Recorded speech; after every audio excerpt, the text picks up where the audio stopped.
déjà un acquis. Comme il y a des hauts et des bas, je considère que les événements sont de 2019, 2021 sont de mauvais souvenirs. Mais un pas doit être fait pour que les élections soient inclusives, pour que le pardon intervienne, que ceux qui sont aujourd'hui détenus pour des raisons politiques puissent retrouver la liberté. Puisque dans notre constitution, il est dit que nous ne devons pas contraindre des gens à l'exil. Parce que c'est ça que nous avons connu pendant la période révolutionnaire. Et c'est comme ça que la constitution a prescrit ceci dans la constitution. Et que ceux qui sont en exil, pour des raisons politiques, puissent retrouver le pays. Ceux d'aller à la conférence nationale avec la participation de ceux qui étaient exilés et qui ont été autorisés à revenir au pays et qui ont apporté leur contribution à la réflexion commune. Vous savez, pour moi, le développement, c'est garantir aux citoyens le pain, c'est leur garantir aussi la liberté et c'est leur garantir la route, c'est-à-dire les infrastructures. C'est ça.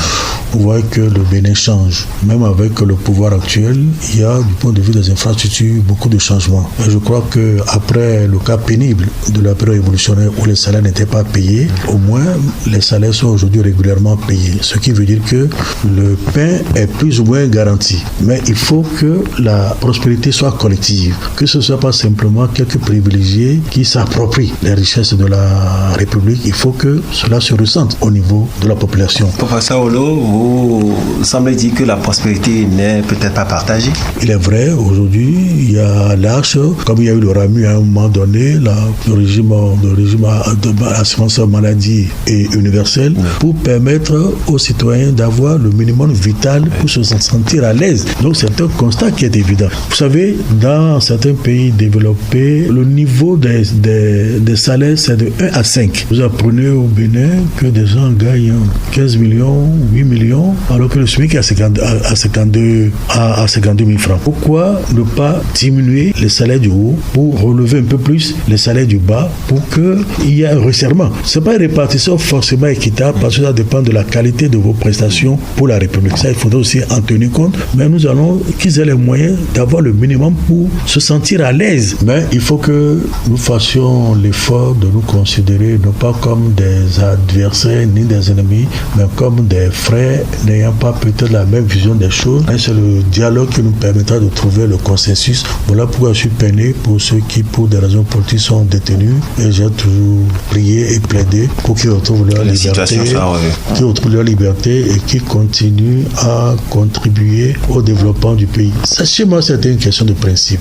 Alors, y a-t-il des aspects à revoir? Vous jetez là quelques pistes de solutions pour mieux repositionner le Bénin? Je crois que la meilleure chose à faire, c'est nécessairement œuvrer pour la paix. S'il n'y a pas la paix, quelles que soient vos qualités, vous n'aurez pas le positionnement qui vous convient et vous n'aurez pas le respect des autres. Professeur Olo, le Bénin actuellement ne vit-il pas dans la paix? Le Bénin vit dans la paix, ce qui lui permet de pouvoir lever des fonds au plan international, ce qui lui permet de pouvoir parler d'une voix écoutée, audible au plan extérieur, parce que nous avons une expérience à partager.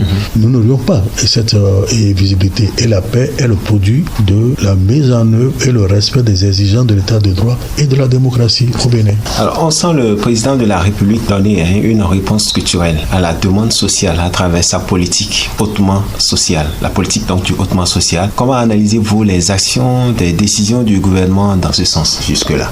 Je vous ai dit que je ne suis plus un acteur politique de la vie politique. Je suis un observateur. Oui. Je crois que ce sont les citoyens intéressés qui peuvent vous dire l'impact du hautement social sur leur vie quotidienne, parce que j'aurais beaucoup de prétentions à parler en leur lieu et place. Mais vous êtes un citoyen parmi tant d'autres. Soit à critiquer, soit à approuver. Je vous ai parlé par exemple du SMIC qui est passé à 52 000. C'est déjà un pas par rapport au SMIC dans certains pays de la sous-région où ça évolue. Au Cameroun, c'était 35 ou 32 000, entre 35 et 40 000. Pourtant, le PIB n'est pas le même entre le Bénin et le Cameroun. C'est déjà un effort. Je crois que même le personnel considéré comme domestique pour les gens de l'informel sont tenus d'être déclarés à la sécurité sociale pour une prise en charge au niveau social. C'est déjà des pas. Mais qu'en pensent les bénéficiaires? C'est eux qui pourront en parler de façon beaucoup plus pertinente que moi. Moi, je vis ça de très loin. Est-ce que les 52 000, compte tenu du coût de la vie aujourd'hui, est suffisant? Comment faire pour y aller? J'ai dit qu'il y a un écart trop grand entre les salaires peut-être qu'en diminuant certains salaires du haut, on peut aller de 52 000 à peut-être, je ne sais pas quel montant, mais qui tiennent compte du pouvoir, du coût réel de la vie pour que les gens aient le minimum vital pour leur survie. Voilà pour dire que c'est les bénéficiaires qui doivent pouvoir dire les avantages ou les insuffisances qu'ils observent, sinon ce serait de la théorie de ma part et ce serait prétentieux. Alors, une question de curiosité, professeur Théodore Hollo. Vous êtes ami à Patrice Talon ou opposant à son régime? Je vous ai dit que je n'ai pas d'ennemis, je n'ai pas d'adversaires. J'ai été invité pour attendre pour la Cour constitutionnelle, ancien président de la Cour constitutionnelle, au défilé du 1er août. J'ai fait de présence. Je ne peux pas dire que le président est mon ami ou mon ennemi. Moi, je n'ai pas d'adversaire, je n'ai pas d'ennemi. Mais nous ne pouvons pas parler la même opinion sur la diversité qui est une richesse. Dans une famille ou dans un groupe, chacun a son opinion. Mais en mettant les côtés positifs de nos opinions, nous irons loin. Donc, personnellement, je n'ai pas d'adversaire politique. C'est ce que je vous ai dit tout à l'heure. Même ceux qui ont d'autres points de vue que moi, je discute librement avec eux, comme des frères. Moi, je sais que je ne détiens pas la vérité absolue. Alors, à quand on remonte à vos derniers échanges avec le président Patrice Talon et de quoi avez-vous parlé? Ah non, mes échanges, c'est qu'il était président de la Cour constitutionnelle. Il me consultait régulièrement. Nous échangeons sur les problèmes liés à la vie de la République, à la vie des institutions. Je lui donnais mon point de vue. Il m'apportait son éclairage. Mais quand je ne suis plus président de la Cour, nous n'avons plus d'occasion de nous rencontrer. Quand on se voit pour le 1er août, on se salue. Bon, quelquefois on échange des banalités, mais ça s'arrête là. Rien de plus. Rien de plus, oui. Alors, avez-vous mené des démarches pour le rencontrer sur certainement des sujets qui vous tiennent à cœur? Non, pourquoi? C'est pas nécessaire, puisque je sais que le président n'est pas souvent un homme libre. Je ne crois pas que je détienne dans la vérité là des conseils autour de lui. S'il estime que mon éclairage peut être utile, qu'il veut me consulter, si je suis dans le pays, je me rendrai à son invitation. Mais je ne sais pas pourquoi je vais le solliciter exprès pour dire que j'ai quelque chose à lui communiquer. Je n'ai pas cette habitude. Par exemple, le président Solo, quelquefois il m'appelle, il m'invite, ou nous déjeunons, où je vais le voir, on discute, on échange. Sur quel sujet? Des sujets d'intérêt? Aussi bien d'intérêt historique, intellectuel, la politique internationale et autres, oui. C'est ça. Alors, quel devrait être le rôle des intellectuels comme vous, justement, professeur Hollo, vis-à-vis des gouvernants et des populations dans notre processus de développement de manière générale? Chacun a sa mission. Nous, en tant qu'intellectuels, selon l'éducation que nous avons reçue, nous devons dire ce que nous pensons, sans avoir la prétention de croire que nous détenons la vérité. Cet éclairage peut inspirer ceux qui agissent à corriger le tir ou à davantage expliquer leur position pour se faire comprendre des bénéficiaires de leur politique. C'est l'autre seul avantage. Nous n'allons pas nous substituer à ceux qui sont là parce qu'ils vivent des réalités que nous ne maîtrisons pas en tant qu'intellectuels parce que nous sommes hors du pouvoir. C'est quand on est dans l'appareil qu'on se rend compte des pesanteurs. Et là, ils peuvent nous expliquer leurs pesanteurs et notre réflexion peut nous permettre de dire peut-être que si on prenait comme ceci, on peut dépasser ces pesanteurs. Là, je n'aurais pas la prétention de dire c'est comme ça qu'il faut faire. Non, parce que je sais que c'est pas les mêmes réalités. Votre vision dépend de votre position. Là où quelqu'un voit un 6, vous voyez un 9. Parce que vous êtes de l'autre côté, celui qui est ici voit un 9, celui qui est là-bas voit un 6. Donc tout dépend de votre position. Parlant de certaines personnalités qui sont en détention, on évoque de plus en plus une loi d'amnistie. Serait-elle opportune?